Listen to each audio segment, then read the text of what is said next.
नमस्कार विद्यार्थी मित्रांनो, स्पर्धा परीक्षा शिक्षक संघटनेतर्फे मी एक छोटीशी इन्फॉर्मेशन तुमच्यासमोर आणतोय। सध्याचा जो काही महत्त्वाचा मुद्दा आपल्या सर्व विद्यार्थ्यांचा आणि रास्त मागणी असणारा मुद्दा म्हणजे परीक्षा येणाऱ्या ह्या आमच्या जुन्या पद्धतीने झाल्या पाहिजे, OMR पद्धतीने झाल्या पाहिजे, ऑफलाईन पद्धतीने झाल्या पाहिजे। या संदर्भात सर्व आम्ही शिक्षक या मताशी सहमत पण आहोत, विद्यार्थ्यांच्या सोबत पण आहोत, त्याबद्दल काही दुमत नाही। परंतु यासाठी जो काही आपला मार्ग आहे तो मार्ग आपण वेगळ्या पद्धतीने संविधानिक पद्धतीने आपण याला समोर जाणार आहोत। त्यामध्ये आपले मुद्दे शासनापर्यंत पोहोचवले पाहिजे। शासनाने जो काही निर्णय घेतलाय त्या निर्णयाला विद्यार्थ्यांना काय अडथळे आहेत, कशा पद्धतीने अडथळे आहेत, किती विद्यार्थ्यांचं काय म्हणणं आहे, कोणती मागणी मान्य, या संदर्भात फक्त आपण शासनापर्यंत एक वेगळ्या मार्गाने आपण जाणार आहोत। यासाठी आपण गुगल फॉर्म तयार केलाय। गुगल फॉर्म नुसार आपण शासनाला किंवा आयोगाला आपण एक डेटा देणार आहोत, ज्यामध्ये किती विद्यार्थ्यांचं काय म्हणणं आहे हे आपण त्यामध्ये एक्सप्लेन करतोय, सांगतोय। खरं तर आयोगानेच अशी एक पद्धत करायला पाहिजे जी की 2016 आयोगाने केलेली होती। उदाहरणार्थ मी तुम्हाला 2016 ची आयोगाची एक नोटिफिकेशन दाखवतो, ज्या नोटिफिकेशनला मी त्या काळात म्हणजे 2016 मी पण त्याचा एक भाग होतो, म्हणून या संलग्न मला ही बाब माहिती आहे। हे 2016 नोटिफिकेशन आहे, आयोगाच्या वेबसाईटहून मी आत्ताच डाउनलोड केले ते।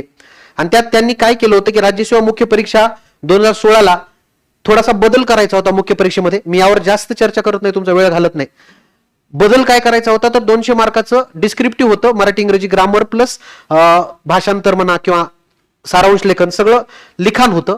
त्याला बदलून ऑब्जेक्टिव्ह करावं का असं त्या काळातल्या आयोगाच्या अध्यक्षांनी, आयोगातले सचिव यांनी विद्यार्थ्यांचे अभिप्राय मागितले होते आणि विद्यार्थ्यांनी जे अभिप्राय दिले त्यानुसार बदलही झाला होता। म्हणजे ही आजपासून 10 वर्षापूर्वी झालेली गोष्ट आहे, ज्या काळात खरं तर सोशल मीडिया एवढा ऍक्टिव्ह नव्हता त्या काळात झालेली गोष्ट आहे। आयोगाने हे असे एक प्रसिद्धी पत्रक दिलं होतं। हे पत्रक मी सर्वच टेलिग्राम चॅनलला आपल्या सर्व शिक्षकांच्या पडेल, याचा आधार आपण घेऊया। हे आपण शासनाला सांगूया की अशी पद्धत ऑलरेडी झालेली आहे की विद्यार्थ्यांचे अभिप्राय घेण्याची पद्धत म्हणजे काही वेगळ्या पद्धतीने काही नाही किंवा नवीन मार्ग नाही, तर विद्यार्थ्यांचे अभिप्राय घेणं गरजेचं आहे असं आमच्या सर्वांचं मत आहे। जोपर्यंत आयोग हे अभिप्राय घेत नाही तोपर्यंत आम्ही घेऊ, आपण घेऊ। ऑथेंटिक आपला मोबाईल नंबर म्हणजे मी गुगल फॉर्म जो आपण तयार केलेला आहे त्याच्यामध्ये तुमचा मोबाईल नंबर, ईमेल ID जो तुमच्या प्रोफाईलला आहे ना तोच टाका। त्यात 3 प्रश्न विचारले, त्या 3 प्रश्नाचे काही कसलाही दबाव वगैरे कोणावर दबाव तर नाहीच आहे, पण काही संकोच मनात न ठेवता त्याची उत्तरं द्या, जेणेकरून त्याचा एक पर्सेंटेजचा डेटा आम्हाला आयोगाला देता येईल, आयोगाला म्हणा किंवा प्रशासनाला देता येईल। ही आमची भूमिका आहे। यामध्ये मी आता हे 2016चं काही सांगत बसत नाही, पण बघा तुम्ही ऑप्शन बघा, ब ऑप्शन आयोगाने दिलेले, पर्याय ब, पर्याय क, म्हणजे ऑप्शन आयोगाने पर्याय दिले होते। आणि विशेष म्हणजे खाली सांगितले सुद्धा की अ ब क ड या 4 पर्यायाची निवड तुम्ही करा। आणि विशेष म्हणजे हे बघा ना किती फेब्रुवारीचं आहे, 3 फेब्रुवारी 2016चं सचिवांच्या नावाचं हे एक घोषणापत्र आहे। आणि मला आठवतंय म्हणून मी सांगतोय की मी पण ह्या सिस्टीमचा भाग होतो। हा मेल बघा, मी पाठवलेला मेल आहे, मी माझ्या मेलच्या सेंट हिस्ट्रीमध्ये पाहितला तेव्हा 15/2/2016 म्हणजे 15 फेब्रुवारी पर्यंत पाठवायचे होते, तेव्हा मी पाठवलेला हा मेल आहे।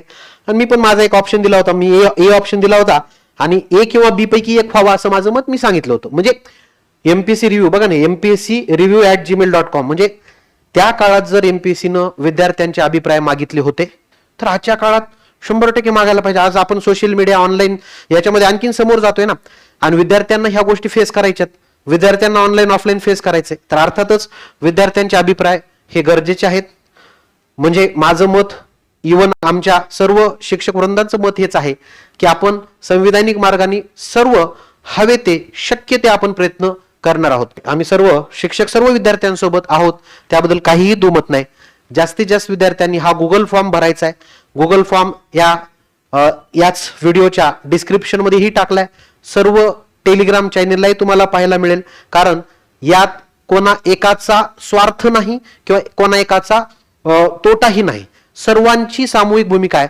त्यामुळे जेवढे काही आपली टेलिग्राम चॅनल आहेत, जेवढे काही आपल्या MPSC साठी काम करणारे टेलिग्राम चॅनल आहेत, त्यांनाही मी विनंती करतो, त्यांनाही मी आवाहन करतो की ही जी मोहीम आपण आता आज हातात घेतली सर्व शिक्षकांच्या वतीनं, ती जास्तीत जास्त लोकांपर्यंत, जास्तीत जास्त विद्यार्थ्यांपर्यंत पोहोचवा। 1 लाखापेक्षा जास्त विद्यार्थ्यांनी त्याला वोट करावं. वोट करणं म्हणजे गुगल फॉर्म भरावा, ही माझी आणि सर्व शिक्षकांची इच्छा आहे. दुसरी महत्वाची बाब, बऱ्याच लोकांना असं वाटेल की सर टेलिग्राम पोल घ्यावेत, पण टेलिग्राम पोल पेक्षाही जास्त गुगल फॉर्म ऑथेंटिक वाटतात. त्या संदर्भात ही मोहीम आपण सुरुवात केलेली आहे. जास्तीत जास्त विद्यार्थ्यांनी याला प्रतिसाद द्यावा. धन्यवाद.